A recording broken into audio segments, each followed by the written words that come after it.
인간다움이란 세상에 인간적인 인간은 얼마나 있을까?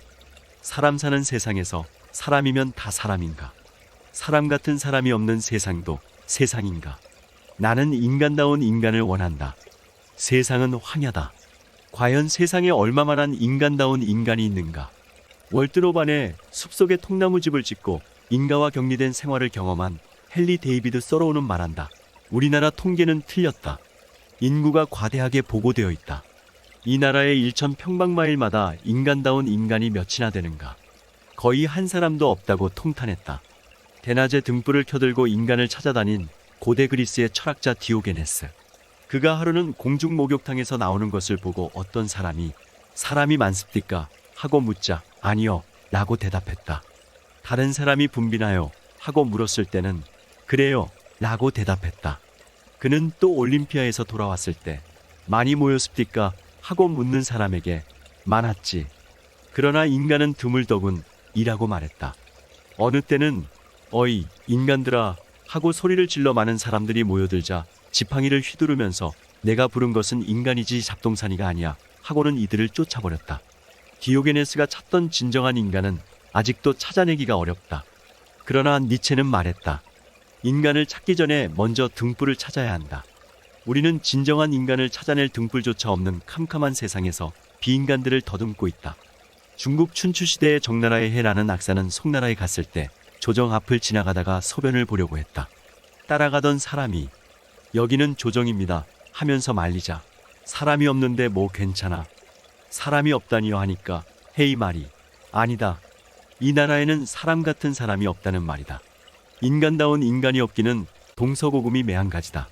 인간은 인간에게 늑대 같은 인간이라 하고 인간에게 인간만큼 두려운 동물은 세상에 없다고 하고 인간은 짐승들 사이에서보다 인간들 사이에서 더욱 위험하다고도 한다. 정말로 인간적인 사회가 그립다. 인류가 탄생한 이래 인간성은 조금도 진화하지 않았다. 지구상에서 수만 년이 지나도록 항성처럼 불변인 것은 인간의 항성뿐이다. 헤로도토스의 역사나 사마천의 사기에 나오는 비인간적인 인물들은 바로 오늘날 살아있는 인간상들이다. 순자의 성악설과 마찬가지로 서양에서도 대부분의 인간은 사악하다고 단정한 것이 기원전부터다. 살인하지 말라, 도둑질하지 말라 하는 성경의 10계명이나 살생, 도둑질 등 시박을 경계한 불경의 계율이나 지금도 모두 고스란히 유효하다. 고대 로마의 역사가인 타키투스도 그의 저서 역사 4편에 이렇게 기술하고 있다. 악인의 이름은 썩으리라. 그렇지만 이름은 썩을지 몰라도 인간이 존재하는 한 악은 멸하지 않을 것이다.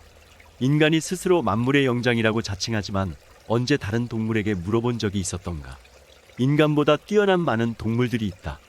오히려 인간은 동물 중에서 가장 추한 존재다. 인간에게 가장 닮은 동물을 보라. 그것은 동물 중에서 가장 못생긴 원숭이다. 몽테뉴도 자신의 저서 수상록에서 이렇게 고백하고 있다. 거들먹거리지 말라. 사람이 고양이를 데리고 놀 때 고양이야말로 사람을 데리고 놀고 있는 것이다. 나는 벌레여 사람이 아니다라고 구약성서 시편 22장 6절에서 다윗은 자조했다. 벌레는커녕 흙만도 못한 인간들, 갖가지 생물을 길러내는 매능만도 못한 인간들. 인간을 보면 볼수록 나는 개를 더 좋아하게 된다고 프랑스 혁명 때 단두대에서 사라진 롤랑 부인이 냉소했으니 개를 보지 말라. 개를 보면 볼수록 사람이 더 싫어질 것이다. 유교에서 정치의 근본은 군군, 신신부부, 자자 한마디로 요약된다.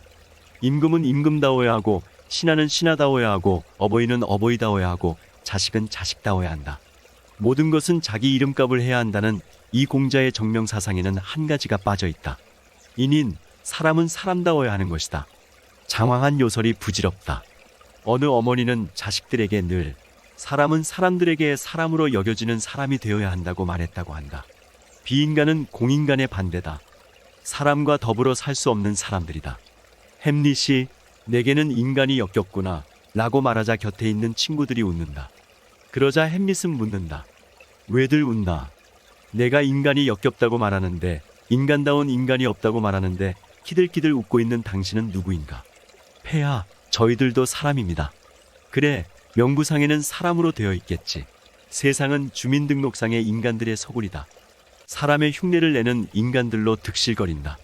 셰익스피어의 타이터스 앤드로니커스에 나오는 무모인 아론은 비인간의 대명사다. 이 극의 마지막에서 그는 말한다. 내 평생에 단 한 번이라도 선행이 있었다면 나는 죽어서도 그것을 통탄하고 후회할 것이다. 만물유전의 철학자 헤라클레이토스는 사람이 싫어 산속에서 풀과 나뭇잎을 먹으며 살았던 사람이지만 역사상 인간을 싫어하기로 가장 유명한 사람은 아테네의 티몬이다. 티몬은 사랑하던 친구로부터 배신을 당하고는 세상의 모든 사람들을 의심하고 미워했다. 목매달기를 원하는 사람이 있으면 자기 집 정원의 나무를 기꺼이 제공했다. 그는 바닷가에 집을 짓고 세상과 인연을 끊은 채 살았다. 셰익스피어의 아테네의 타이머니에서는 바닷물결이 밀려와 자동적으로 묘비를 씻어주는 해변가에 무덤을 만들게 하고 그 묘비에 이렇게 새긴다. 이곳에 타이머는 잠든다. 생시엔 산 인간을 모조리 증오했다. 길손이여 실컷 저주를 퍼부어라. 발길을 멈추지 말고 지나가거라. 그는 죽어서도 사람이 보기 싫었던 것이다. 경치는 아름답다. 그러나 인간성은 더욱 아름답다는 시인의 과장법에 현혹되지 말라.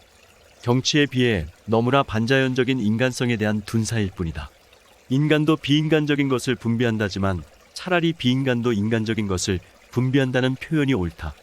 그렇지만 고대 그리스의 철학자 탈레스는 첫째, 짐승이 아니고 사람으로 태어난 것, 둘째, 여자가 아니고 남자로 태어난 것, 셋째, 이민족이 아니고 그리스인으로 태어난 것을 감사했고, 플라톤도 첫째, 사람으로 태어난 것, 둘째, 그리스인으로 태어난 것, 셋째, 소크라테스와 같은 시대에 태어난 것을 감사했다.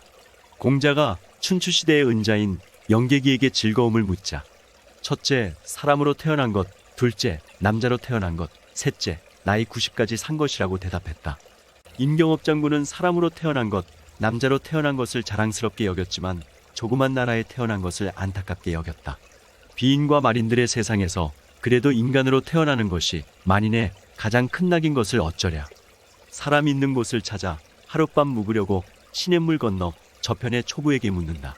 물 이편 아닌 저편의 초부는 알 것인가. 사람다운 사람이 있는 곳도.